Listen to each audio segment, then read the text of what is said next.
Hello dear students, heredity and evolution ह्या चॅप्टरच्या आजच्या पार्टमध्ये आपण एक इंटरेस्टिंग अशी कन्सेप्ट शिकणार आहोत आणि ती आहे म्युटेशनची.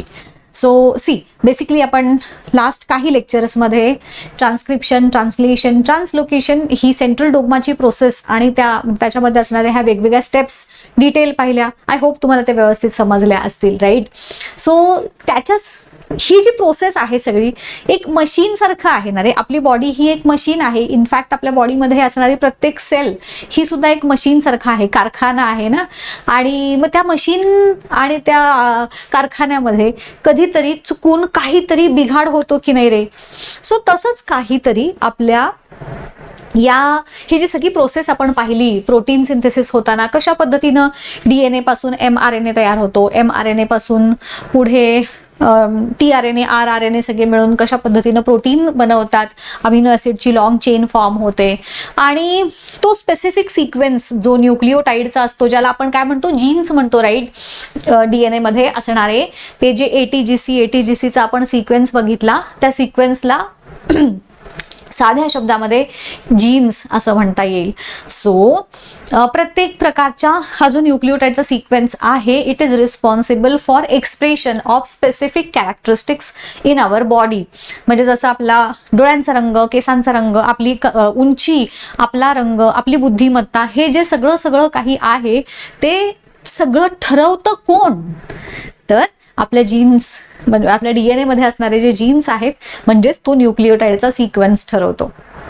आता बघा, ही जी प्रोसेस मी तुम्हाला सांगितलं ना, कॉम्प्लिमेंटरी बेस पेअरिंग होतं DNA आणि RNAच्या ह्याच्यामध्ये, किंवा इव्हन DNAच्या 2 स्ट्रँड्समध्ये देखील ATGC ह्यांच्या जोड्या फॉर्म होणं, याला कॉम्प्लिमेंटरी बेस पेअरिंग म्हणतात. सो हे कॉम्प्लिमेंटरी बेस पेअरिंग DNAच्या 2 स्ट्रँड्समध्ये पण होतं. ऑल्सो DNA पासून mRNA तयार होताना देखील होतं. ऑल्सो mRNA आणि tRNA यांच्यामध्ये देखील कोडॉन आणि अँटी कोडॉनच्या जोड्या ज्या तयार होतात, त्याही एक प्रकारच्या कॉम्प्लिमेंटरी बेस पेअर्सच आहेत.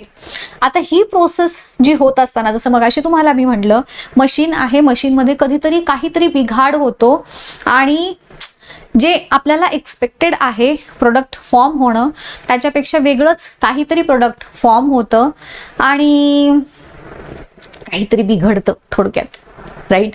सो ही प्रोसेस होते म्युटेशनमध्ये. ती आता एक्झॅक्टली नक्की काय होतं ते आजच्या लेक्चरमध्ये मी तुम्हाला एक्सप्लेन करून सांगणार आहे. सो व्यवस्थित लक्ष देऊन ऐका, समजून घ्या.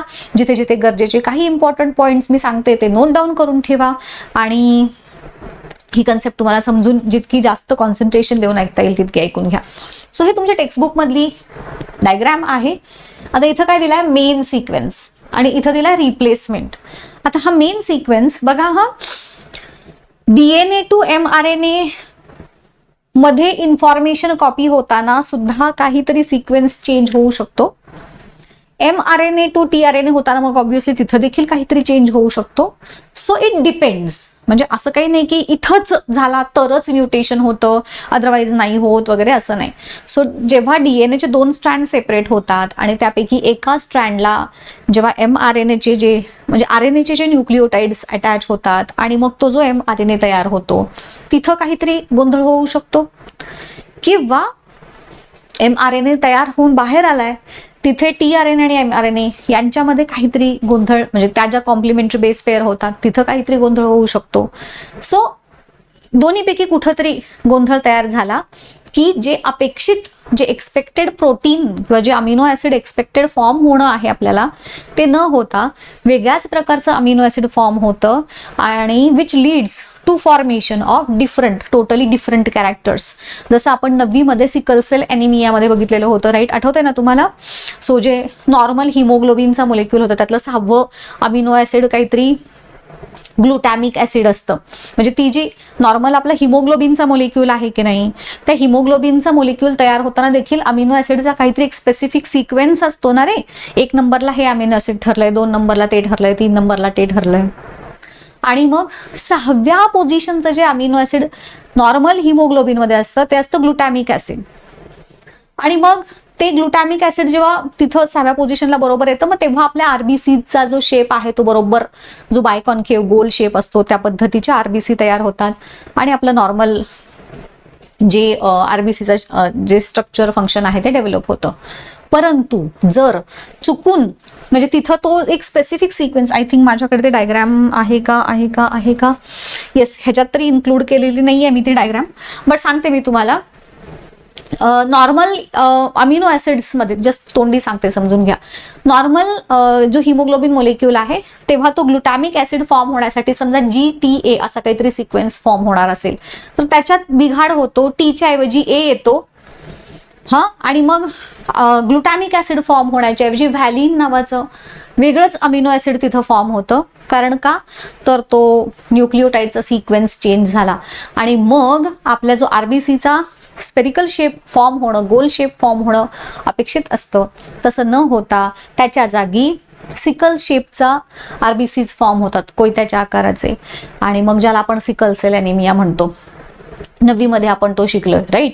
सो तोही एक प्रकारचा म्युटेशनचाच प्रकार झाला. म्हणजेच काय झालं की जसं इथे या डायग्राम मध्ये दिसतंय, ओरिजिनल सिक्वेन्स मध्ये समजा हा mRNA आहे, समजून घ्या हा mRNA आहे. आता ह्या ओरिजिनल सिक्वेन्स मध्ये C नंतर इथं काय आहे, TGC आहे, बरोबर. हा जो सिक्वेन्स आहे इट शोज T, G आणि C.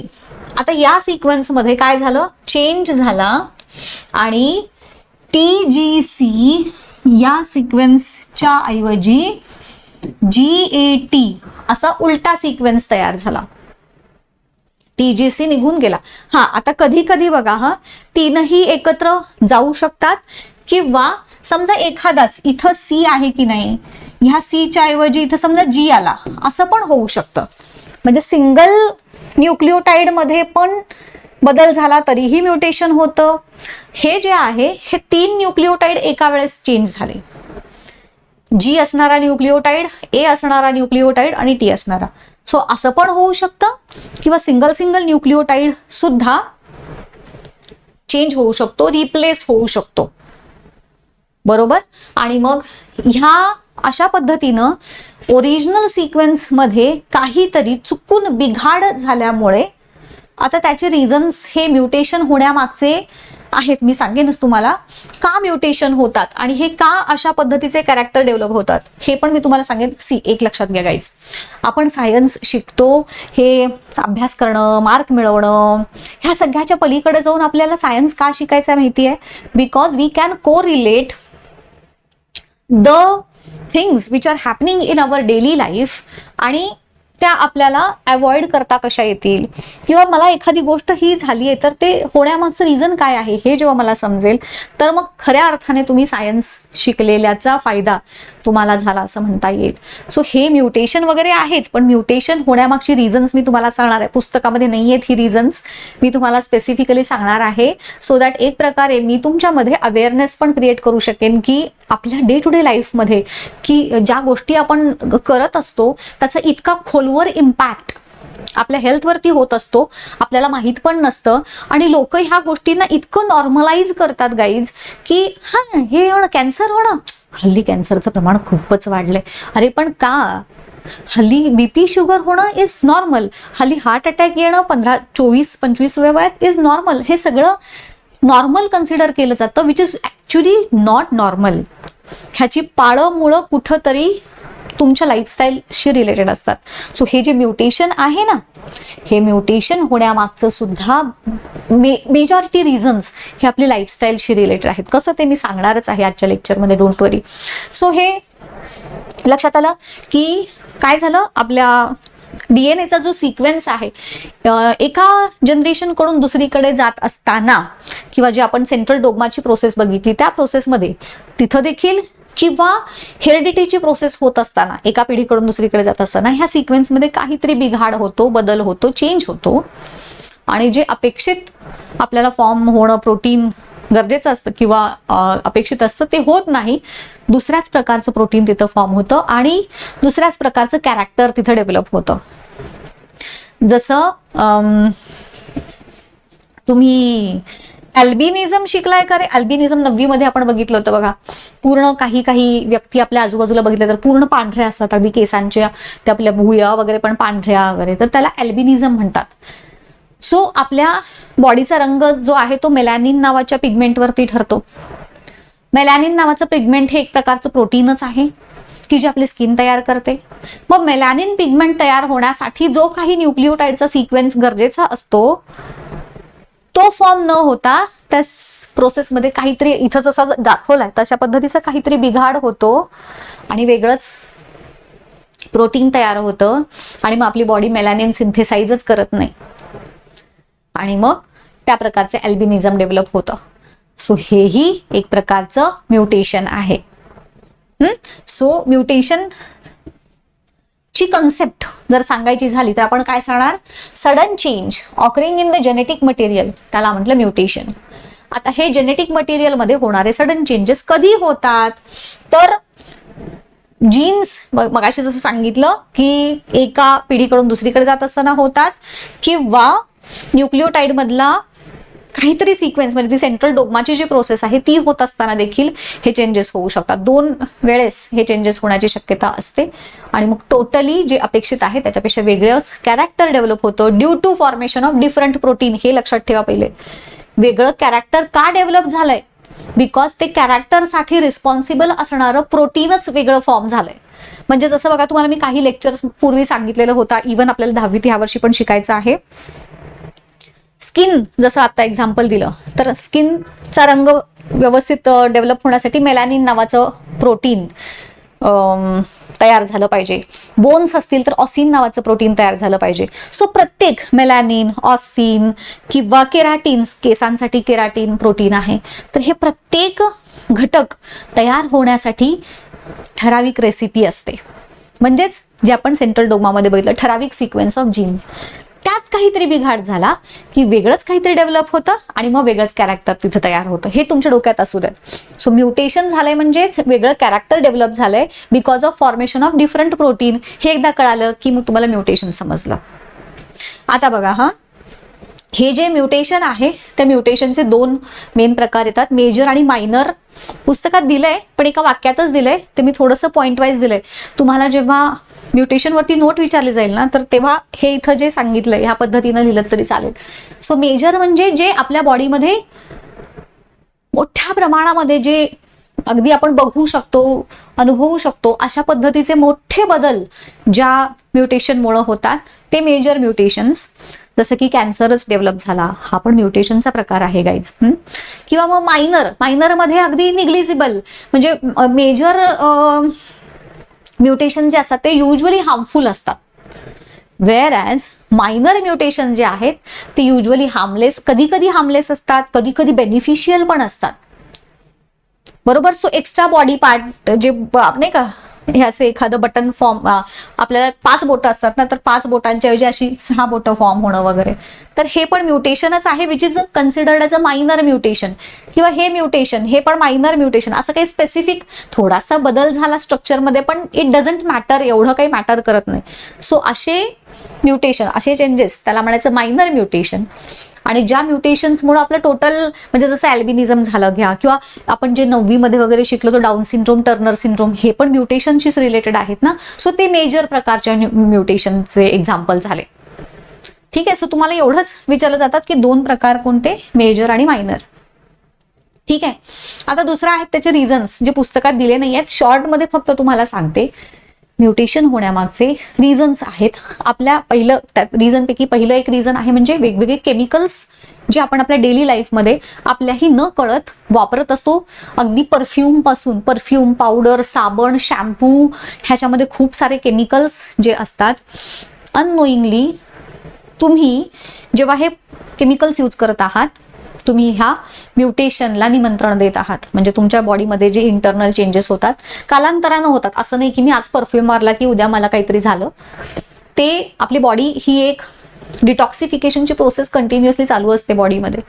पण ओव्हरलोड जेव्हा होतो सगळ्याच बाजूनी केमिकल्सचा, मग तेव्हा ते लिव्हर वैतागून जातं आणि मग त्याची एफिशियन्सी कमी कमी होत जाते आणि मग ते टॉक्झिन बॉडीमधून बाहेर टाकण्याचं त्याचं जे काम आहे त्याच्यावरती इफेक्ट होतो. मग ते टॉक्झिन आपल्या बॉडीमध्ये साठत राहतात which leads to development of various diseases. So आपण वापरतो ते वेगवेगळे केमिकल्स झाले, वेगवेगळे रेडिएशन्स, जे एक्सरेज, UV रेडिएशन्स वगैरे तुम्ही ऐकले, ते रेडिएशन्स देखील एक प्रकारे म्युटेशनला रिस्पॉन्सिबल असतात. म्हणून तुम्ही बघा कधी ऐकलं असेल की जे गर्भवती माता असतात किंवा लहान मुलं असतात, तिथे एक्सरे युनिट जेव्हा असतात ना, तर तिथे त्यांना शक्यतो जास्त वेळा जाऊ देत नाहीत, बिकॉज ते रेडिएशन्स हार्मफुल असतात. सो आपल्या खाण्यातून, आपल्या रोजच्या वापरातल्या वस्तूंच्या मधून, आपण ज्या ज्या वस्तूंच्या संपर्कात येतो त्यांच्यापासून आपल्या बॉडीमध्ये हे जे म्युटाजेन्स म्हणतात, म्युटाजेन्स म्हणजे ज्यांच्यामुळे म्युटेशन होतं ते घटक आपल्या बॉडीमध्ये एंटर करत असतात. सो इट इज आपली रिस्पॉन्सिबिलिटी आहे. इवन आपण जे खातो अन्न, ते जे खूप प्रोसेस वगैरे केलेलं असतं त्याच्या थ्रू देखील हे म्युटाजेन्स आपल्या बॉडीमध्ये एंटर करतात. हे लक्षात घ्या. हे पुस्तकात नाही दिलेलं आहे, बट एक प्रकारे तुमच्या माइंडमध्ये त्याचा अवेअरनेस यावा. आणि मग हे म्हणून मी जे मगाशी म्हटलं ना की कॅन्सर होणं, BP, शुगर येणं वगैरे, ह्या सगळ्या गोष्टी ह्या म्युटाजेन्सच्या एक्सपोजरमुळे, ओव्हर एक्सपोजरमुळे आपल्यामध्ये होत आहेत, विच इज नॉट नॉर्मल. कळलं गाईज? आता म्युटेशनचे काही एक्झाम्पल्स इथं जसं दिसतंय, फॉर एक काही एक्झाम्पल आहे. हे पण तुम्हाला एक्झाम मध्ये काही नाही विचारलं जात, जस्ट तुम्हाला ते समजण्यासाठी. जसं की नॉर्मल सिक्वेन्स, समजा न्यूक्लिओटाइडचा CTAG असा आहे नॉर्मल सिक्वेन्स. मग म्युटेशन मध्ये जे प्रकार होतात वेगवेगळ्या पद्धतीचे, ते कसे होतात, तर एक म्युटेशन होतं due to insertion of genes. म्हणजे काय झालं, CTAG मध्ये एक G किंवा एक कुठला पण एखादा न्यूक्लिओटाइड ऍड झाला तर म्युटेशन होतं. डिलिशन म्हणजे एक, आता इथं जो T आणि हा जो A होता तो निघून गेला, एक जीन किंवा एक न्यूक्लिओटाइड निघून गेला, म्युटेशन झालं. इन्व्हर्जन म्हणजे सिक्वेन्स चेंज झाला. TA हा सिक्वेन्स होता ओरिजिनल, पण तसा न येता AT सिक्वेन्स झाला, चेंज झाला, म्युटेशन झालं. ड्युप्लिकेशन, डबल झाले, म्हणजे इथं TA होता तर नुसता TN होता, टाटा झाला, TA, तिथं पण म्युटेशन झालं. सो ह्यापैकी काहीही झालं, नॉर्मल सिक्वेन्स मध्ये काहीही अशा पद्धतीचे चेंजेस झाले तर it leads to mutation. Mutation म्हणजे आपल्या बॉडीमध्ये होणारे सडन चेंजेस, आपल्या बॉडीमध्ये किंवा आपल्या ज्या न्यूक्लिओटाइड्स आहेत त्याच्यामध्ये होणारे सडन चेंजेस. त्याचे इफेक्ट्स काय काय आहेत, वेगवेगळे जेनेटिक डिसऑर्डर्स होतात आपल्याला, like sickle cell anaemia, cancer सारखे. अल्बिनिझम, जे मगाशी मी तुम्हाला सांगितलं ना, पूर्ण बॉडी पांढरी असते, केस पांढरे, आयलॅशेस पांढऱ्या, मेलानिन पिगमेंट प्रोड्यूस होत नाही, त्यामुळे अल्बिनिझम होतं. एक्स्ट्रा बॉडी पार्ट, जे मगाशी आपण बघितलं, तर हे सगळे एक्झाम्पल्स आहेत म्युटेशनचे.